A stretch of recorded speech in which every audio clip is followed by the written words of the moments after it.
নমস্কার খেয়ে বন্ধুরা, উপরের দিকে শ্রাবণীর উঠছে। পাকঘরে সবাইকে স্বাগত জানাই। আশা করি তোমরা সবাই কালকে ভালো আমি আছো। বলছে যে কেমন আছো আমিও গো, ভালো আছি। বলে ভালো আজকে আছি। অনেক আজকে দিন পর কালকে যাব ভালো একটা রেসিপি নিয়ে চলে এসেছি। হাঁটুর এখন যা গরম পড়েছে, সব কিছু খাবার জন্য খেতেই ভালো লাগে না। সেই জন্য ভাবলাম ট্যাংরা মাছ দিয়ে ফুলকপির একটু পাতলা ঝোল হলে কেমন হয়। তো সেই রকমভাবেই বাড়িতে আজকে বাজার থেকে ট্যাংরা মাছই আনিয়েছিল। তো আমি ভাবলাম এটাই আমি আমার মতো করে ঝোলটা বানিয়ে ফেলি। ট্যাংরা মাছগুলো বেছে পরিষ্কার করে ধুয়ে নিয়ে জল ঝরিয়ে চলে এসেছি। এবারে এর মধ্যে নুন আর হলুদ ভালো করে মাখিয়ে দেব। বন্ধুরা, তোমরা যারা এখনও পর্যন্ত আমার চ্যানেলটি সাবস্ক্রাইব করোনি, প্লিজ সাবস্ক্রাইব করে শ্রাবণীর পাকঘর চ্যানেলটির পাশে থেকে যাওয়া অনুরোধ রইল। পাশে থাকা বেলটা অবশ্যই প্রেস করে দিও, তাতে যখনই কোনো রান্না ছাড়বো সবার আগে তোমাদের কাছেই পৌঁছে যাবে। আর ফেসবুক পেজ থেকে দেখছো বন্ধুরা, প্লিজ পেজটিকে ফলো করে দিয়ে আমার পাশে থাকার অনুরোধ রইল। মাছগুলো একটু সাইডে রেখে দিচ্ছি। যা গরম আর রোদের তেজ, গাছগুলো যেন একদম জ্বলে যাচ্ছে। সেই জন্য খুব ভালো করে গাছগুলোকে কিন্তু আজকে জল দেওয়া হয়েছে। তারপরে দেখছি পাতাগুলো খুব সুন্দর চকচক করছে আর খুব ভালোও লাগছে দেখতে।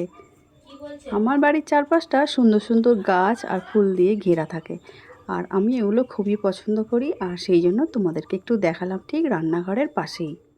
চলো এদিকে একটা পেঁয়াজ কুচি, একটা বড় সাইজের টমেটো আর আদা বাটা, কিছু কাঁচা লঙ্কা কুচি দিয়ে চলে এসেছি।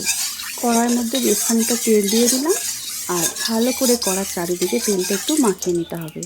তাহলে কোনো মাছ ছাড়লে মাছগুলো গায়ে কড়ার সঙ্গে আটকাবে না। এবারে একটা একটা করে এই ট্যাংরা মাছগুলোকে ভেজে নেব।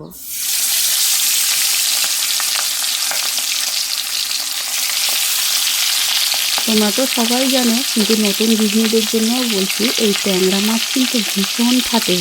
সেই জন্য সবসময় একটা গার্ড ব্যবহার করতে হবে, মানে যেন একটা ঢালের মতো, সেটা ওই ঢাকনা হোক যে কোনো থালা হোক, দিয়ে একটু আড়াল দিয়ে মাছগুলোকে ভাজা করে নিতে হবে। নাহলে ফটাস ফটাস করে ফাটবে আর গা হাত সব ভর্তি হয়ে যাবে, আর ভীষণ জ্বালা করে। সেই জন্য আমিও ঢাকা চাপা দিয়ে এইভাবে মাছগুলোকে ভেজে নিচ্ছি।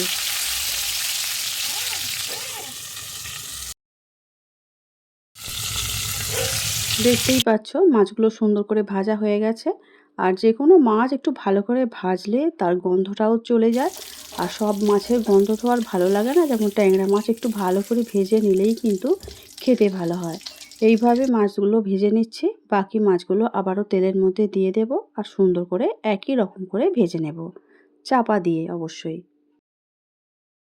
তাই মাছ দেওয়ার পরে ঢাকাটা দিয়ে দিলাম। আর মাছগুলো ভেজেও তুলে নিয়েছি। এবারে যে মাছ ভাজার তেল বেঁচেছিল, ওই তেলের মধ্যেই 1 চামচ কালো জিরে দিয়ে দিলাম। কালো জিরেটা দিয়ে একটু নাড়াচাড়া করে ভেজে নেব 1 মিনিটের মতো। খুব বেশি ভাজার দরকার নেই। দিয়ে দেব আদা বাটা। 1 চামচ আদা গ্রেট করে রেখে দিয়েছিলাম। এখানে আমি রসুনের ব্যবহারটা করছি না, তোমরা চাইলে রসুনের ব্যবহারটা করতে পারো। তবে আমি এখানে কালো জিরে, আদা আর কাঁচা লঙ্কার এই রেসিপিটা বানাতে চাইছি। আদাটা হালকা করে ভেজে নিয়েছি। তারপরে বেশি আদা ভাজার দরকার নেই, তিতো তিতো ভাব হয়ে যেতে পারে। সেই জন্য হালকা করেই ভেজে নিলাম। তার মধ্যে দিয়ে দেব একটা বড় সাইজের পেঁয়াজ, ছোট ছোট করে কেটে রেখেছিলাম। সেই পেঁয়াজ কুচিটা আদা বাটার সঙ্গে দিয়ে দিলাম। দিয়ে নাড়াচাড়া করে একটু ভেজে নেব।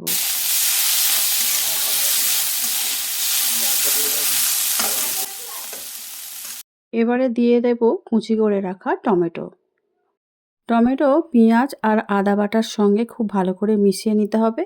আর টমেটোগুলো যদি চাও তোমরা একটু গালিয়ে নিয়ে বা পেস্ট করে নিয়েও দিতে পারো। আমি এইভাবে গোটা গোটাই দিয়ে দিলাম, আর একটু নুন দিয়ে দিলাম। নুন দিয়ে দিলে টমেটোগুলো তাড়াতাড়ি নরম হয়ে যায় আর খুব তাড়াতাড়ি গলে যায়। তাহলে আর বাটার ঝামেলাটা থাকে না। এবারে নাড়াচাড়া করে নিচ্ছি। ঢাকা দিয়ে দেব মিনিট 2-3 জন্য। তাহলে টমেটোগুলো খুব তাড়াতাড়ি নরম হয়ে যাবে। এদিকে মাছগুলো সব ভাজা হয়ে গেছে, একটা প্লেটের মধ্যেই নিয়েছি, দেখতেই পাচ্ছ।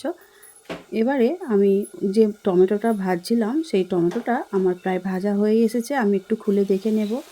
দেখতেই পাচ্ছ অনেক নরম হয়ে গেছে। আর ভালো করে খুন্তি দিয়ে একটু চেপে চেপে নাড়ানাড়ি করলেই টমেটোগুলো একদম নরম হয়ে যাচ্ছে, দেখতেই পাচ্ছ। তাহলে টমেটো, পেঁয়াজ আর আদা ভালো করে ভাজা হয়ে গেছে।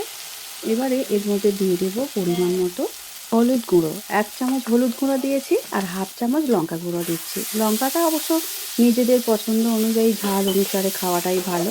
আর যেহেতু আমি কাঁচা লঙ্কার ব্যবহার করব সেই জন্য ওই 1/2 চামচেরও একটু কম লঙ্কা গুঁড়োটা দিয়েছি, জাস্ট একটু কালার হওয়ার জন্য। আর ফুলকপি আগে থেকে ভাপিয়েই রেখেছিলাম, জলটা ফেলে দিয়েছি। তারপরে এই মশলার মধ্যে আমি দিয়ে দিলাম। জাস্ট ফুলকপি ভাপানো ছিল, ভাজা কিন্তু আলাদা করে করিনি।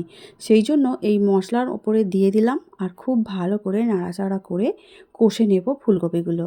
তাহলে ফুলকপির গন্ধটাও চলে যাবে আর খেতেও ভালো লাগবে। এবারে আমি বেশ কিছুটা কড়াইশুঁটি ছাড়িয়ে রেখেছিলাম, সেই কড়াইশুঁটিগুলো এখনই দিয়ে দিলাম। এর মধ্যে একসঙ্গে দিয়ে নাড়াচাড়া করলে সমস্ত কিছু টেস্ট একসঙ্গে খুবই ভালো লাগবে। এবারে ঢাকা দিয়ে দিলে আমি ভালো করে কষে নেব। 2 মিনিট ঢাকা দিয়ে রেখেছিলাম। এবারে ঢাকা খুলে আবারও একটু নাড়াচাড়া করে নেব, না হলে নিচের দিকটা লেগে যেতে পারে। কারণ যেহেতু টমেটো পেঁয়াজ সমস্ত কিছু আছে, গ্যাসের জোরটা কিন্তু একটু মিডিয়াম করে দেবে, তাহলে আর অত লেগে যাওয়ার ভয়টা থাকবে না। এবারে নাড়াচাড়া করে সুন্দর করে কষানো হয়ে গেছে। পরিমাণ মতো জল এখানে অ্যাড করলাম। মাছের ঝোল কতটা রাখবে তুমি তার উপরে নির্ভর করছে, আর মাছটা কতটা আছে, সবজিটা কতটা আছে, সেই অনুযায়ী আমি এখানে জলটা দিলাম। সবজিটাও ভালো করে নাড়াচাড়া করে ঝোলের সঙ্গে মিশিয়ে নিয়ে আমি দেখছি যে ঝোলের ওপরে একটু জল জল আছে, তাহলে ওই মাছগুলো দিলে তবে একসঙ্গে ফুটে টেস্টটাও কিন্তু ঝোলের মধ্যে যাবে। এবারে খুব ভালো করে ফুটিয়ে নিয়েছি ঢাকা দিয়ে আরও 3 মিনিটের মতো। ভালো করে সিদ্ধও হয়ে গেছে সবজিগুলো প্রায়। এবারে কাঁচা লঙ্কা যে কেটে রেখেছিলাম সেই কাঁচা লঙ্কাগুলো দিয়ে ভেজে রাখা ট্যাংরা মাছগুলো ঝোলের ওপরে দিয়ে দিচ্ছি। মাছগুলো দেওয়ার পরে আরও 2-3 মিনিট কিন্তু খুব ভালো করে ফুটিয়ে নিতে হবে, তাহলে ঝোলটার কিন্তু দারুণ টেস্ট হবে। না হলে দিয়ে আর সঙ্গে সঙ্গে নামিয়ে নিলে অত ভালো টেস্ট হবে না। আর এই মাছগুলো সাধারণত ভেঙে যাওয়ার ভয়টাও থাকে না, সেই জন্য ঝোলটা খুব ভালো করে ফুটিয়েও নিচ্ছি। ট্যাংরা মাছ দিয়ে ফুলকপির ঝোল কিন্তু দেখতে দারুণ হয়েছে আর গন্ধটা কিন্তু অপূর্ব হয়েছে। এবারে একদম কিন্তু এখন রেডি হয়ে গেছে, গরম গরম ভাত নিয়ে বসে যাবার পালা। আজকে আমার এই ট্যাংরা মাছের ফুলকপি দিয়ে পাতলা ঝোল তোমাদের কেমন লেগেছে অবশ্যই আমাকে কমেন্ট করে কিন্তু জানাবে। এখন আমি একটা সার্ভিং বোলের মধ্যে তুলে নিচ্ছি। নতুন নতুন রেসিপি পেতে আমাকে কিন্তু কমেন্ট করতে ভুলো না। আর যদি আমার রেসিপিগুলো ভালো না লেগে থাকে তাহলেও কিন্তু কমেন্ট করে জানিও। একদম গরম গরম ধোঁয়া ওঠা মাছের ঝোল, সঙ্গে যদি থাকে ধোঁয়া ওঠা গরম গরম ভাত, আর কি লাগবে। আমার তো বেশ পছন্দ আর আমার বাড়ির লোকও খুব ভালোবাসে এরকমভাবে পাতলা একটু ঝোল খেতে। তোমাদের কেমন লাগে অবশ্যই কিন্তু আমাকে জানিও। আজকের মতো আসছি, দেখা হবে অন্য দিন নতুন রেসিপি নিয়ে। সবাই খুব ভালো থাকবে, সুস্থ থাকবে। আমার ভিডিওটা দেখার জন্য অসংখ্য অসংখ্য ধন্যবাদ আমার সব বন্ধুদের।